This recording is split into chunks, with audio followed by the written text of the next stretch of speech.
కేసీఆర్ పెద్దరికం నిలుపుకో ఇందిరమ్మ ఇండ్ల లబ్ధిదారుల కోసం యాప్ను రిలీజ్ చేస్తున్న సీఎం రేవంత్, డిప్యూటీ సీఎం బట్టి, మంత్రులు పొన్నం, పొంగులేటి, జూపల్లి, పిసిసి చీఫ్ మహేష్ కుమార్.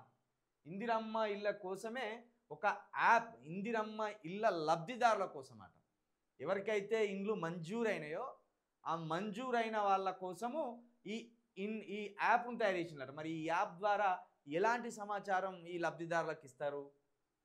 మరి ఈ యాప్ను ఎట్లా చేసుకోవాలి, ఏ విధంగా దీంట్లో సమాచారం వస్తుంది అనేది కూడా తెలవవలసి ఉన్నది. ప్రతిపక్ష నేతగా అసెంబ్లీకి వచ్చి సలహాలు ఇవ్వు, తప్పులుంటే ప్రశ్నించు, అందరం కలిసి మంచి సాంప్రదాయం నెలకొల్పుదాం. సీఎం రేవంత్. ప్రజాస్వామ్యంలో ప్రజా తీర్పును ఎవరైనా గౌరవించవలసిందే. రాష్ట్ర ప్రయోజనాలను కాపాడేందుకు కలిసి పనిచేద్దాం. తెలియక చిల్లర పనులు చేస్తున్న కేటీఆర్, హరీష్ను కూర్చోబెట్టి బుద్ధి చెప్పండి. ఈ నెల 9న తెలంగాణ తల్లి విగ్రహ ఆవిష్కరణకు మిమ్మల్ని ఆహ్వానిస్తున్నాం. బేసాజాలకు పోకుండా కార్యక్రమానికి రావాలని కేసీఆర్కు సూచన. ఇందిరమ్మ ఇండ్ల లబ్ధిదారుల ఎంపిక కోసం యాప్ ప్రారంభం. నియోజకవర్గానికి 3500 చొప్పున ఏడాదికి 4.50 లక్షల ఇండ్లు మంజూరు. మమ్మల్ని చూడడం నామోషి అనిపిస్తే స్వేచ్ఛగా పని చేసుకొనివ్వండి. మీ కేసీఆర్ మనసులో బాధ, దుఃఖం ఏమైనా ఉంటే పక్కన పెట్టండి. ప్రజాస్వామ్యంలో ప్రజా తీర్పే గొప్పది. నిజాం అంతటి రాజు సాయుధ పోరాటానికి తలొగ్గి హైదరాబాద్ రాజ్యాన్ని భారత యూనియన్లో విలీనం చేసిండు కదా. ఇట్లనే ప్రజలు ఇచ్చిన తీర్పును గౌరవించాలి. మరోసారి చెప్తున్నా, ఈ ప్రభుత్వం ప్రతిపక్ష నాయకులుగా మిమ్మల్ని కేసీఆర్ను గౌరవిస్తుంది. మీరు మీ బాధ్యత నెరవేర్చుకోండి. మమ్మల్ని కుర్చీల్లో చూడడం నామూషి అని ఒకవేళ మీరు ఫీల్ అయితే కొంతకాలం స్వేచ్ఛగా మమ్మల్ని పనిచేయనివ్వండి. మీరు చేసిన తప్పులను సవరించుకుంటూ, మీరు చేసిన అప్పులను కట్టుకుంటూ పరిపాలనను గాడిన పెట్టాలనుకుంటున్నాం. ఇక్కడ రేవంత్ రెడ్డి గారు మాట్లాడిన విధానం చూస్తే ఎవరైనా మామూలుగా న్యూట్రల్గా ఆలోచించేటోళ్ళు కావచ్చు, లేకపోతే అధికార పక్షం వైపు ఉన్నోళ్ళు కావచ్చు, ఎంత మంచిగా చెప్తాడు రేవంత్ రెడ్డి గారు, ఎంత మంచిగా చెప్తున్నారు రేవంత్ రెడ్డి గారు అనుకునే ఓ డైలామాలో పడిపోతాం. ఎంత బాగా చెప్తాడు. ప్రతిపక్ష నేతగా అసెంబ్లీకి రమ్మంటారు. నిజంగా ప్రతిపక్ష నేతగా కేసీఆర్ అసెంబ్లీకి పోవాల్సిందే, ప్రజా సమస్యల మీద కొట్లాడవలసిందే. ఒకవేళ రానున్న 4 సంవత్సరాలు కూడా కేసీఆర్ అసెంబ్లీకి పోకపోతే అది నిజంగా అది తీవ్రమైన తప్పిదం. కేసీఆర్ది తీవ్రమైన తప్పిదం. తెలంగాణ ప్రజల పక్షాన సమస్యల పట్ల కొట్లాడడంలో కేసీఆర్ నిర్లక్ష్యం వహించినట్టే. ఎందుకంటే ఒక ఏడాది చూద్దాం, ఒక ఏడాది అయినా సమయం ఇద్దాం అని కేసీఆర్ అనుకోవచ్చు. ఒకవేళ ఏడాది తర్వాత ఇప్పటికైనా ఆయన అసెంబ్లీ సెషన్స్కి రాకుండా, ప్రజల మధ్యకి రాకుండా ఈ సమయాన్ని కనుక వృధా చేస్తే 100% అది తెలంగాణ ప్రజలకు కేసీఆర్ ద్రోహం చేసినట్టే అనుకోవాలి మనం. ఇక అది పక్కన పెడితే అందరం కలిసి మంచి సాంప్రదాయం నెలకొల్పుదాం అంటాం. చూడండి ఎంత బాగా మాట్లాడుతున్నారు రేవంత్ రెడ్డి గారు. ఇంత మెచ్యూరిటీ తోటి అనుకునేటట్టు మాట్లాడుతున్నారు. అంటూనే ఏమంటాడు, తెలియక చిల్లర పనులు చేస్తున్న కేటీఆర్, హరీష్ రావును కూర్చోబెట్టి బుద్ధి చెప్పా అంటే వాళ్ళు ఏమన్నా మానభంగాలు చేస్తానులా, లేకపోతే హత్యలు చేస్తానులా, ఏం చేస్తాను? వాళ్ళు గంజాయి తాగుతానులా, ప్యాకాట ఆడుతున్నారా? ప్రజా సమస్యల పట్ల కేటీఆర్, హరీష్ రావు కొట్లాడుతున్నారు. అది చిల్లర పనులు ఎట్లయితుంది? అది ఒకవైపు పద్ధతిగా మాట్లాడుతూనే ఇంకొక వైపు మనుషులను గుచ్చేటట్టు మాట్లాడుతున్నాడు రేవంత్ రెడ్డి గారు.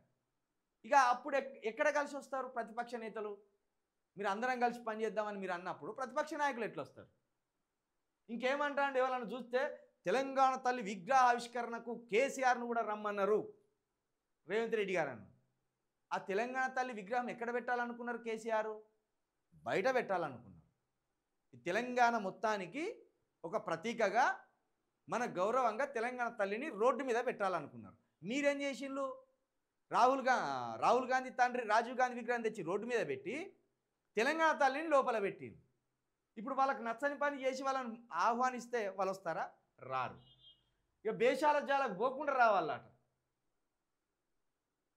రేవంత్ రెడ్డి గారు చాలా చాలా చాలా మెచ్యూర్గా మాట్లాడుతున్నట్టే ఇక్కడ మనకు అర్థమవుతుంది. చాలా కట్టె విరగద్దు, పాము జావద్దు, అట్లా మాట్లాడుతున్నాడు. ఇక నియోజకవర్గానికి 3500 చొప్పున అంటే 3500 ఇండ్లు ఇస్తారట ప్రతి నియోజకవర్గానికి. సంవత్సరంలో 4.50 లక్షల ఇండ్లు అంట. అంటే 4,50,000 ఇండ్లు సంవత్సరానికి ఇస్తారట. మరి ఈ చొప్పున ఇచ్చుకుంటా పోతే తెలంగాణలో ఒక్క గుడిసె కూడా ఉండదు. ఇది ఇది ఇది గుర్తుపెట్టుకోండి. మన తెలంగాణ ప్రజలు ఈ వర్డ్ గుర్తుపెట్టుకోండి. మిగతాదంతా రాజకీయం పక్కన పెడితే ఇది గుర్తుపెట్టుకోండి, ఇది అండర్లైన్ చేసుకోండి. నియోజకవర్గానికి 3,500 చొప్పున ఏడాది 4.50 లక్షల ఇండ్లు ఇస్తారట. అంటే ఈ ఏడాది 3,500 ఇండ్లు ఎగ్గొచ్చినట్టే. ఎందుకంటే ఎక్కడ కూడా ఇంతవరకు ఇందిరమ్మ ఇండ్లకు పునాదులు తీసింది లేదు. ఉన్న డబుల్ బెడ్రూమ్లు అన్న పంచమంటే కూడా వాళ్ళకి శాతం అయితే లేదు. మళ్ళీ చెప్పుడేమో చాలా పద్ధతిగా చెప్తాను, చాలా పద్ధతిగా చెప్తాను, అయిన వైపు ఏ తప్పు లేదన్నట్టు చెప్తాను. 4,50,000 ఇండ్లు ప్రతి నియోజకవర్గానికి అంటే 119 ఇంటూ 4,50,000 ఇండ్లు ఎంత అవుతుందో జర్ర మీరే లెక్క చేసుకోర్రు. ఈ ఓ విధంగా చెప్పాలంటే ఎక్కువ ఇస్తానన్నట్టు ఆయనే. ఎక్కువ 4 కోట్ల మందికి 4 కోట్ల మందికి ఇస్తానన్నట్టు. ఈ 50,000 పక్కన పెట్టినా కూడా 4 లక్షలు ఇంటూ 100 వేసుకోరాదు. 4 కోట్ల పైన అయితేనే ఇండ్లు. మరి 4 కోట్ల పేదోళ్ళు ఉన్నారా ఇక్కడ? 4 కోట్ల మంది పేదోళ్ళు అయితే లేదుగా. అంటే రేవంత్ రెడ్డి గారు ఏది కూడా కనీసం ఆలోచించకుండా ఒట్టిగానే మాట్లాడుతున్నట్టు మనకి ఇక్కడ అర్థమైపోతుంది. ఇప్పుడు ఇగో మళ్ళీ ఇక్కడ ఎట్లా క్రిటిసైజ్ చేస్తున్నారు తెలుసా? ఇప్పుడు రేవంత్ రెడ్డిని చూడడం కేసీఆర్కి దుఃఖం వస్తుందట, నామూషి అనిపిస్తుందట.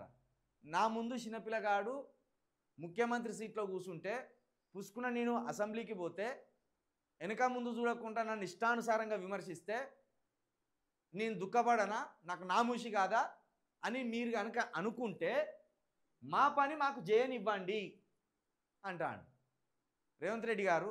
మీకు సంవత్సరం అయితే కేసీఆర్ గారు సమయం ఇచ్చింది. మరి ఈ సంవత్సరంలో మీరు గతం కంటే మెరుగ్గా ఈ తెలంగాణను ఏం చేసిందో ఒకసారి ప్రజావేదికగా చర్చ పెట్టాలి. మీరు ఏ రంగాన్ని కూడా గతంలో కంటే ముందుకైతే తీసుకుపోయినట్టు కనబడతలేదు.